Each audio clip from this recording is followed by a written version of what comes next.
윤 대통령이 띄운 중대선거구제 개편 정치권을 뜨겁게 달구고 있습니다.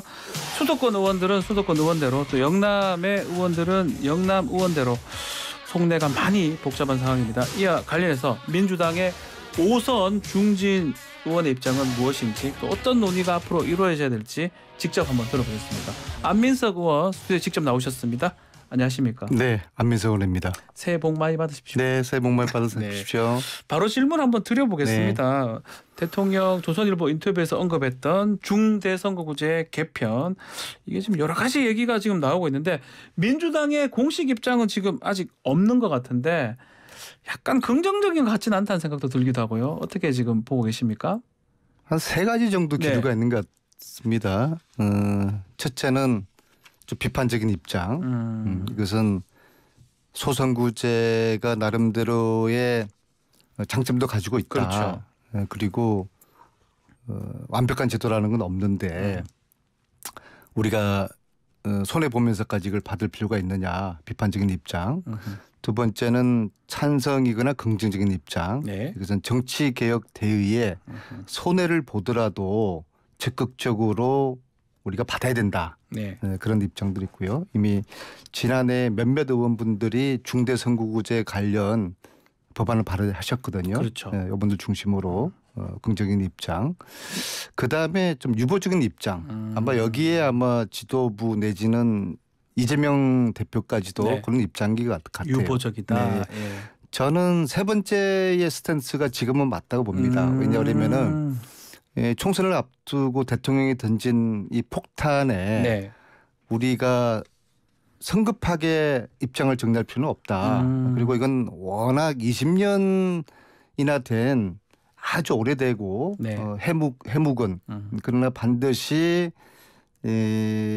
해결해야 될 정치개혁의 과제이기 때문에 성급하지 말고 당내 논의를 통해서 이견들을 정리를 해서 차분히 입장을 정리하는 지금은 유보적인 입장이 오히려 맞다. 저는 그렇게 생각합니다. 자, 그러면 그냥 이건 정말 개인적으로 봤을 때는 좀 유보적이라고 말씀을 하셨는데 수도권 의원들은 입장들이 좀 어떤 건가요? 자꾸 기득권하고 연결을 하지 않을 수 없으니까 지금 말씀드리는 겁니다. 이게 이제 국회의원은 재선에 가장 관심이 있고요. 그렇죠. 뭐 선거 당연히 선거죠. 대한민국 국회의원 300명 중에서 자신의 손해를 감수하면서 내가 떨어질 거를 감수하고서 어떤 정치개혁의 대의나 국가 국민을 위한 길을 선택할 의원은 그런 정치는 저는 다 한 명도 300분 중에 한 명은 있지 없습니까? 글쎄요. 한 명이라도 있으면 다행일 것 같은데요. 없을 것이다. 그런 입장에서 특히 저희 민주당이 지난 21대 총선 지금 보면은 수도권에서 압승을 하지 않았습니까? 121석 중에 국민의힘은 17석 정도 가져갔었어요. 뭐 거의 싹쓸이를 했죠. 거의 싹쓸이 했죠. 이런 판에서 보면은 중대선거구제는 수도권에서 민주당이 크게 손해를 볼 겁니다. 많이 손해 볼 것이다. 저만 하더라도 만약에 중대선거구제가 되면은 오산이 한 석이거든요. 같이 합쳐야 될 거 아니에요. 옆 지역구 화성이 세 석이에요. 4명을 뽑는다고 했을 때 오산 화성 합쳐서 4명 뽑는 거예요. 근데 지금은 그 네 분 모두가 민주당 4명인데 쉽게 보면 그러네요. 오산 화성만 보더라도 중대선거구제로 4명 다 당선될 가능성은 제로죠. 없죠. 한 명밖에 안 되겠죠. 민주당이 정말 맥시멈으로 해도 3명 되거나 아니면은 뭐 일반적으로 뭐 반반씩 나누는 그렇게 되면 결과적으로 수도권에서 민주당이 의석을 잃게 될 것이고 총선이라는 게 수도권에서 지면은 총선에서 지는 거거든요.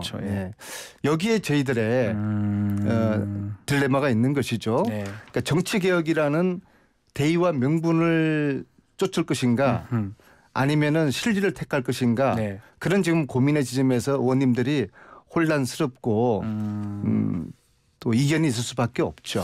윤석열 대통령이 새해에 이 발언 꺼낸 저희 김성환 정책위원장은 이거 총선 심판론 피하기 위해서 꺼낸 거 아니냐, 그런 카드 아니냐 이렇게 분석을 하고 있더라고요. 대통령의 진정성을 인정받기 위해서는 전제되어야 될 중간에 징검다리 하나가 있었는데 예, 어떤 이걸 거죠? 지금 피해가니까 그런 의심을 징검다리요? 받는 거죠. 예, 예. 왜냐하면 대통령께서는 이렇게 말씀하셨습니다. 예. 적대적인 정치 문화, 적대적인 양강 구조를 깨야 된다. 그러기 위해서 중대선거구제 해야 된다는 건데 사실은 적대적인 정치 문화를 조장한 1차적인 책임 장 본인은 대통령에게 있는 거거든요. 그렇군요. 예. 근데 대통령은 이재명 대표가 제안한 영수회담도 지금 거절하지 않았습니까? 예. 그리고 혹독한 야당 탄압을 하지 않습니까? 그러면 이 선언을 하시기 전에 영수회담을 연초에 실시하고 그다음에 그 이재명 야당 대표에게 네. 야당 탄압 그런 거 이제 안 한다. 그런 정도의 정치적인 메시지를 던지고 네. 그리고 영수회담의 성과 내지는 합의 사항으로서 아하. 중대선거구제에 대한 아젠다를 던졌으면은 예. 진정성 인정을 받는 건데 야당 탄압 그대로 두고 영수회담 거절한 상태에서 중대선거구제라는 이 폭탄을 전 던진 거라고 보거든요. 폭탄이라고 보시는 거군요. 그러니까 예. 왜 이 폭탄을 던졌을까? 예. 일단 전체적인 내년 총선에 대한 시뮬레이션은 하지 않았겠습니까? 만약에 국힘이 불리한 결과였으면은 이 중대선거구제 폭탄을 던졌겠습니까? 아하. 국힘이 유리하게 나왔겠죠. 그게 이제 첫 번째고요. 지금 소선거구제보다는 더 유리하게 나왔을 것이다 이렇게 보시는 거군요. 뭐 그렇죠. 예. 그다음에 누가 보더라도 윤석열 대통령께서 노무현 대통령처럼 노무현 대통령이 이렇게 말씀하셨어요. 네. 지역주의 타파와 적대적인 정치 문화를 청산하기 위해서 소선거구제를 폐지해야 된다. 네. 그런 나름대로 철학을 가지고 중대선거구제를 주장을 하셨고 추진하셨단 말입니다. 그런데 과연 윤석열 대통령은 노무현 대통령처럼 지역주의 타파라는 철학을 가지고 계실까? 그다음에 적대적인 정치를 극복해야 된다는 그러한 소신을 가지고 있을까? 거기에 동의하는 분들 별로 없을 것입니다. 없을 것이다. 그래서 예. 어떤 의도가 있고 그 의도에 자칫하면은 우리 민주당이 말리지 말아야 된다. 저는 그렇게 생각합니다. 그 선거구제 개편이나 이 정치 개혁 원래 민주당이 좀 섬점하던 의제라고 지금 알려져 있는데 이번에 화두 좀 뺏긴 거 아니냐 이런 얘기도 또 쓴소리도 나오는 것 같습니다. 뭐 누가 먼저 예. 하고 안 하고 선점 당하고 뭐 그런 문제는 중요하지 않다고 생각을 합니다. 네. 물론 이 중대선거구제의 화두는 노무현 대통령께서 적극적으로 추진하시려고 했던 그렇죠. 거예요. 예전에. 네. 예. 그때 이제 박근혜 대통령이 뭐라고 말씀하시냐면은 참 나쁜 대통령이다. 이게 이제 정당의 네. 정치적인 유불리를 따지게 되니까 그때는 틀렸고 지금은 옳고 그때는 옳았고 지금은 틀렸고 그렇게 이제 오락가락 하시는 그러네요. 것이죠. 예, 그래서 제가 그렇겠네요. 말씀드린 예, 게 예. 우리나라 정치인 중에서 진정으로 자신들의 기득권 내려놓지 않고 국가와 국민을 위한 그러한 대의의 기득권을 버릴 수 있는 정치인이 저는 거의 없다고 말씀을 이제 드린 거고요. 네. 그래서 이제 노무현 대통령도 하려고 하다가 이제 못했던 것인데, 근데 이제 우리는 이 중대선거구제라는 폭탄에 맞서서 네. 이게 이제 빠진 게 하나가 있어요. 뭐가 빠져 있습니까? 제왕적 대통령제 이 이야기를 동시에 해야지 이게 소선구제 폐지와 제왕적 대통령제 폐지는 양날개입니다. 네. 예, 그래서 이번에 중대선거구제와 제왕적 대통령제 폐지와 동시에 거론됐다고 하면은 결국 이게 제7공화국의 비전을 담아내는 왜냐하면 거거든요. 헌법을 바꿔야 되니까요. 그렇죠. 네. 그래서 지금은 우리 민주당이 어떤 유불리 따지기보다도 네. 크게 제7공화국의 물꼬를 틀 수 있는 그러한 좀 계기로 삼아야 된다. 아하. 이 말씀을 저는 이제 드리고 싶고요. 예. 대신에 우리가 일방적으로 손해보는 선택만 우리가 할 수 한다면 바보죠. 예, 민주당도 그러면은 뭐 이익 보는 걸 해야 되겠죠. 국힘이나 예. 윤석열 대통령께서도 뭔가를 내놔야 되지 않겠습니까? 나도 기득권을 내려놓을 테니까 민주당도 기득권을 내려놓자. 그래서 미래를 위한 제7공화국을 위한 정치 개혁의 문을 함께 열자. 그렇게 해야 되는 건데 네. 민주당에만 일방적으로 손해 보는 이 미치는 장사를 우리가 할 수는 없는 것이죠. 그래서 네. 대통령께서도 재왕전 대통령제 폐지하고 심지어 나의 임기도 단축할 수 있다. 그런 정도의 과감한 그런 메시지를 담은 그런 말씀을 좀 바로 하시지 않으면은 대통령의 진정성 지속적으로 의심을 받을 겁니다. 알겠습니다. 자, 현안 질문 드려보겠습니다. 이상민 장관 거친 문제인데요. 대통령 연초 개각 없다고 얘기를 하면서 또 특수본 수사도 이상민 장관까지는 가지 않는 걸로 지금 마무리될 것 같습니다. 어제 박홍근 원내대표가 탄핵을 거론한 거는 어떤 상황에서 그렇게 보고 계시는 겁니까? 일단 대통령께서는 이렇게 말씀하셔야죠. 개각은 없겠지만은 네. 이태원 참사의 책임을 져야 될 주무장관 이상민은 해임시키겠다. 그렇게 했으면 국민 지지율이 한 3%는 올라갔을 거예요. 3%나요? 네. 네. 보십시오. 이태원 참사라는 게 국가 시스템의 부재, 국가가 없었잖아요. 네. 그렇게 일어난 사건이기 때문에 참사 직후 주무장관인 행안부 장관 이상민 장관은 바로 해임을 시키는 게 마땅했던 것이죠. 지금까지도 행안부 장관이 버젓하게 장관직에 앉아 있다는 것이 이건 상식적이지 않은 것이죠. 그렇다고 이상민 장관이 스스로 사퇴할까? 그럴 뿐이었으면 진작에 사퇴했겠죠. 사퇴하지 않을 겁니다. 네. 아마 그분은 사퇴하면은 자기 앞으로 미래가 없으니까 버티고 아마 또 다른 더 큰 자리에 대한 욕심이 있지 않을까. 자리 욕심도 있을 수 네, 있다고요? 그런 생각을 들고 왜냐하면은 대통령하고 뭐 40년이나 된 오랜 친구 사이고 선후배 사이라는 거 아니겠습니까? 아마 한동훈 장관보다 이상민 장관하고 개인적으로 대통령이 더 가깝지 않을까 그렇게 보여지죠. 더 큰 자리라면 뭐 더 큰 게 있을 총리인데요. 그 위에 부총리. 뭐 저는 그런 생각도 할 거라고 봅니다. 그렇습니까? 네, 그런 생각을 할 거라고 보고요. 예. 그래서 그럼 우리가 야당으로서 169석을 가진 거대 야당이 국민들에게 지금 끊임없이 지탄받고 있는 게 야 너희들 그렇게 자리 많이 몰아줬는데 의석수 그렇게 많이 가지고 뭐 하는 거냐 무능하다 그런 지탄을 받고 있는 거 아니겠습니까? 이제는 야당이 결단을 해야 될 때다. 더 이상 이상민 탄핵이라든지 또 뭐 김건희 특검 이런 거 말로만 할 게 아니라 이제 결단하고 행동해야 된다. 보여줘야 된다 이 말씀입니까? 가령 말이에요. 김경수 지사를 옥살이하게 만든 드루킹 특검이 어떻게 이루어졌습니까? 네.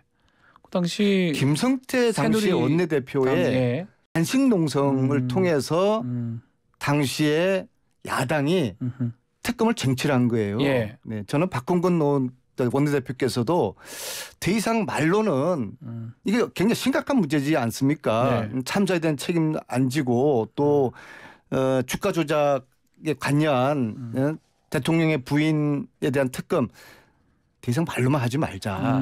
이제 정말 미안한 이야기지만은 박홍근 원내대표가 단식하라고요? 그렇죠. 그게 98년이었죠. 예. 아니죠. 진짜 18년. 2018년이죠. 예, 18년. 18년 김성태 야당 대표의 그 단식을 한번 반면교사 삼아야 된다.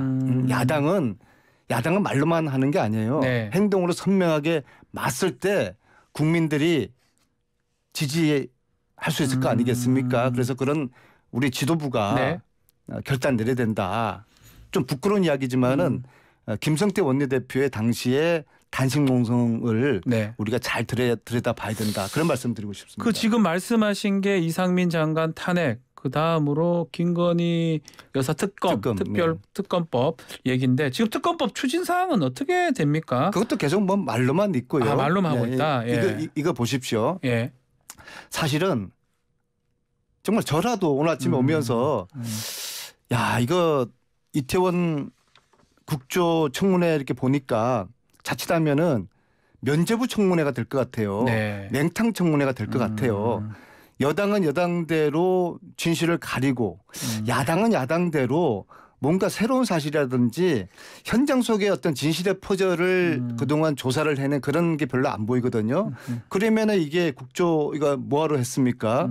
오히려 야당까지도 싸그리 비난을 받게 생겼죠. 여야 모두 뭐 더 불신을 받겠지만요. 그렇죠. 그래서 야 나라도 오늘 이걸 좀 삭발을 해서 그렇습니까? 이 좀 난국에 그래도 이 진실을 밝히자고 하는 그런 울부짐을 하면서 머리를 깎는 그런 국회의원 하나는 있어야 되지 않을까 그런 고민까지 했는데요. 그런데 저 같은 평의원이 하는 게 무슨 뭐 큰 오선 중진이지 임팩트가 않습니까? 있겠습니까? 오선 중진이신데요. 지도부가 어떤 결단을 하고 이 지금 사항을 타개하기 위한 행동에 저는 나서는 게 맞다고 생각을 합니다. 지금 우리 의원님 말씀이라면 지금 특검이나 탄핵이나 좀 국정조사까지 정말 중요한 일들이 많은데 말만 하고 있고 뭐가 안 되고 있다 이렇게 말씀하시는 걸로 보이는데 그렇게 말만 하는 게 당내 어떤 좀 상황 예컨대 비명계 의원들의 목소리 이런 거하고도 연관성이 있는 겁니까? 일단 전체적인 기류는 지금은 이제 야당 탄압의 국면이라고 보고 이 야당 탄압에 야당이 똘똘 뭉쳐서 맞서야 된다. 그게 뭐 대체적인 기류라고 봅니다. 물론 이제 민주정당이다 보니까 소수의 이견을 가진 분들이 있죠. 그러나 뭐 그분들의 의견들을 존중하더라도 근데 그게 본질은 아니고요.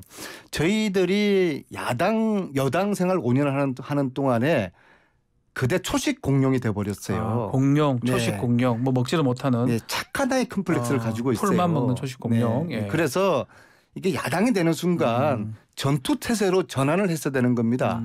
초식 공룡 동물에서 싸나운 맹수 같은 호랑이처럼 돌변을 했어야 되는 건데 그 지금 모두 전환이 안 되고 있는 거죠. 그래서 새해에는 초식 동물에서 과감하게 호랑이처럼 태세 전환을 해야 된다. 그렇게 해야지 검찰 정권이 야당을 두려워해야 되지 않겠습니까? 지금은 우리를 우습게 호락호락 보고 있거든요. 그러니까 압수수색을 거침없이 하고 야당 대표에 대한 소환장 그냥 팩스로 툭 던지고 정말 우리가 일단 야당이 반성을 해야 되죠. 자, 그럼 끝으로 지금 결국 이재명 대표 이야기를 하지 않을 수가 없는데요. 이 비명계 의원들은 당과 분리 대응해야 된다 이렇게 계속 얘기를 하고 있는데 의원님 어떻게 보십니까? 이재명 대표 개인에 대한 수사가 민주당의 공격이다 이렇게 보시는 겁니까?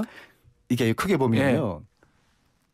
이제 그 상대는 저희들을 두 가지 프레임으로 올가매고 그리고 총선 전략이라 봅니다. 하나는 용공 프레임 전략이고요. 두 번째가 야당을 부패 정당으로 만드는 그런 프레임인데요.